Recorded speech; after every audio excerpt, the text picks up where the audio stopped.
Shri T S Shyamkumar, സ്വസ്തി പ്രജാഭ്യം പരിപാലയന്താം ന്യായേണ മാർഗേണ മഹീമഹേഷ go ബ്രാഹ്മണഭ്യം ഹിതമസ്തു നിത്യം ലോകാ സമസ്ത സുഖിനോ ഭവന്തു.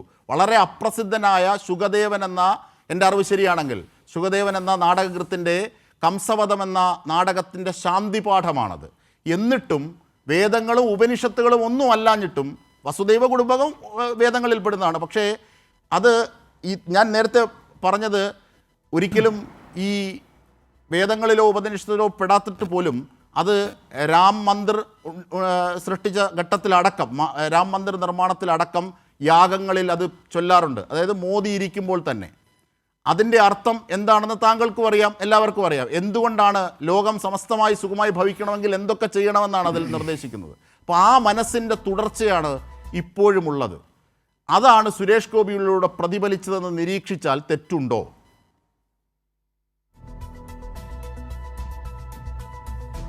അത് വളരെ ശരിയായൊരു നിരീക്ഷണമാണ്. കാരണം ഈ ഉന്നതകുല ജാതത്വം എന്ന് പറയുന്ന സങ്കല്പം ഉണ്ടല്ലോ, ഉന്നതകുല ജാതൻ എന്ന് പറയുന്ന സങ്കല്പം, അത് സമ്പൂർണ്ണമായി ജനാധിപത്യ വിരുദ്ധമായൊരു സങ്കല്പമാണ്. നോക്കൂ, നമ്മൾ ഇന്ത്യയിലെ ഇതിഹാസ പുരാണങ്ങളും മനുസ്മൃതിയും യാജ്ഞവൽക്യ സ്മൃതിയും ഇത്തരം സ്മൃതി ഗ്രന്ഥങ്ങളൊക്കെ എടുത്ത് പരിശോധിച്ചാൽ ഉന്നത കുലജാതരായിട്ടുള്ള ആളുകൾ വേണം ഭരിക്കാൻ എന്ന് പറയുന്ന പ്രമാണ വചനങ്ങൾ നമുക്ക് കാണാം. അർത്ഥശാസ്ത്രത്തിൽ തന്നെ ആരാണ് രാജ്യം ഭരിക്കേണ്ടത്? അത് ഉന്നത കുലജാതരാണ്, സവർണരാണ് എന്ന് വളരെ വ്യക്തമായിട്ട് അർത്ഥശാസ്ത്രം മുതലായ ഗ്രന്ഥങ്ങളിൽ കാണാം.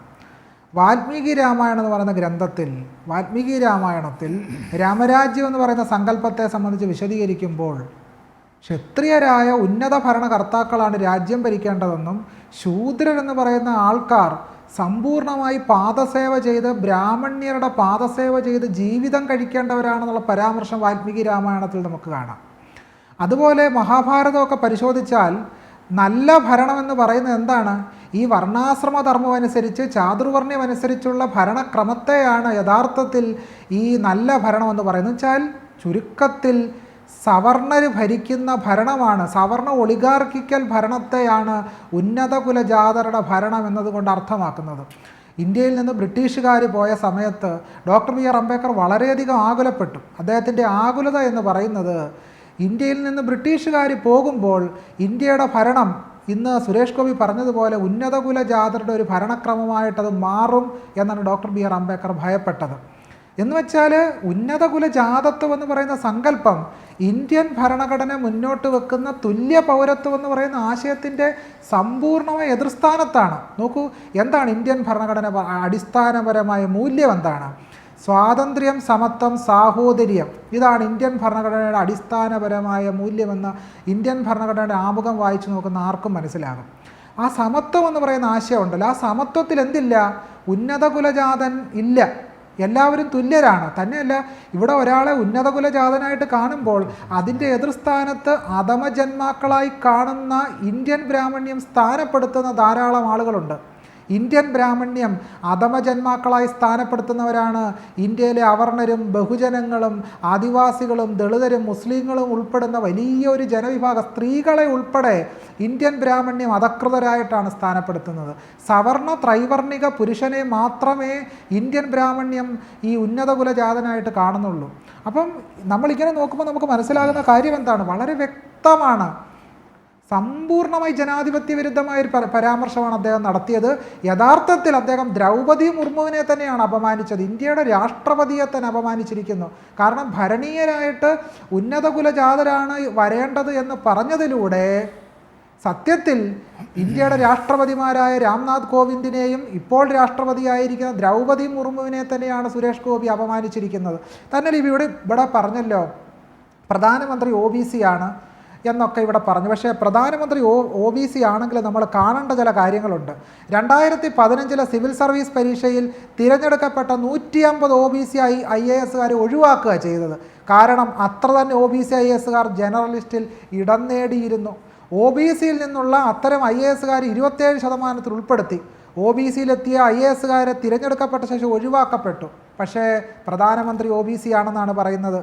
അപ്പോൾ ഇത്തരം, അതുപോലെ 1992 രാമക്ഷേത്ര പ്രസ്ഥാനത്തിൽ അന്നത്തെ നമ്മൾ പറയുകയാണെങ്കിൽ 90% കർഷകരാരായിരുന്നു? ഈ പറയുന്ന ആളുകളെയൊക്കെ തന്നെ കാലാളുകളാക്കി മാറ്റുകയായിരുന്നില്ലേ ഹിന്ദുത്വം ചെയ്തത്? പക്ഷേ രാം മന്ദിർ ട്രസ്റ്റിൻ്റെ പ്രസിഡന്റ് ഉൾപ്പെടെ 15 പേരിൽ ഒരാൾ പോലും OBC ഉണ്ടായിരുന്നില്ല. അപ്പോൾ ഇങ്ങനെ നമ്മൾ OBCക്കാരനാണെന്ന് പറയുകയും OBCകളുടെ സമ്പൂർണ്ണമായ അവകാശങ്ങളെയും അധികാരങ്ങളെയും അവരുടെ ഭരണത്തിലുള്ള പ്രാതിനിധ്യത്തെ ഒക്കെ തന്നെ സമ്പൂർണ്ണമായി അട്ടിമറിക്കുന്ന ഒരു വ്യവസ്ഥാക്രമമായിട്ടാണ് ഇത് നിലനിൽക്കുന്നത്. അതുകൊണ്ട് നമ്മൾ കാണേണ്ട പ്രധാനപ്പെട്ട കാരണം നേരത്തെ തന്നെ പൂണൂലിട്ട ഒരു ബ്രാഹ്മണനായി എനിക്ക് പുനർജനിക്കണം ഇനി എന്ന് പരസ്യമായി പറഞ്ഞ ആളാണ് ഈ കേന്ദ്ര സഹമന്ത്രി ശ്രീ ഡോക്ടർ TS ശ്യാംകുമാർ. അതെ അതെ അതെ തീർച്ചയായിട്ടും. കാരണം അതെ തീർച്ചയായിട്ടും. കാരണം അടുത്ത ജന്മം ഒരാൾ ബ്രാഹ്മണനായിട്ട് ജനിക്കാൻ ആഗ്രഹിക്കുന്നതിൻ്റെ അർത്ഥം എന്താണ്? അദ്ദേഹം വിശ്വസിക്കുന്നത് ബ്രാഹ്മണ്യത്തിലാണെന്നുള്ളതാണ്. അദ്ദേഹം ഇന്ത്യൻ ഭരണഘടനയെ വിശ്വസിക്കുന്നില്ല. ഇന്ത്യൻ ഭരണഘടന ഈ ജന്മത്തിൽ നമ്മൾ ജീവിക്കുന്ന ഈ ലോകത്തിൽ തന്നെ സമത്വം ഉറപ്പുവരുത്താൻ ശ്രമിക്കുമ്പോൾ ഇന്ത്യൻ ബ്രാഹ്മണ്യം സമത്വ വിരുദ്ധമായിട്ട് അടുത്ത ജന്മത്തിൽ നിങ്ങൾക്ക് മോക്ഷം തരാമെന്ന് പറയുന്നു. സത്യത്തിൽ ഈ പറയുന്ന ആള് ഈ ചാതുർവർണ്ണയത്തിൽ ഏതിലാണ് പെടുന്നത്? അദ്ദേഹം ഒരു ശൂദ്രനല്ലേ? ഈ പറയുന്ന ആളൊരു ശൂദ്രനല്ലേ? ശൂദ്രൻ ഉന്നത കുലജാതനല്ല. ശൂദ്രൻ എങ്ങനെയാണ് ഉന്നത കുലജാതനാകുന്നത്? ഇന്ത്യയുടെ ബ്രാഹ്മണ്യ സിസ്റ്റം അനുസരിച്ച് ശൂദ്രൻ ഇന്ത്യൻ ബ്രാഹ്മണ്യം അനുസരിച്ച് ഉന്നത കുലജാതനല്ല എന്ന കാര്യം കൂടെ നമ്മൾ ഇതിനോട് ചേർത്ത് വായിക്കണം. അതെ അതെ അതെ അത് ഷാർപ്പാണ്.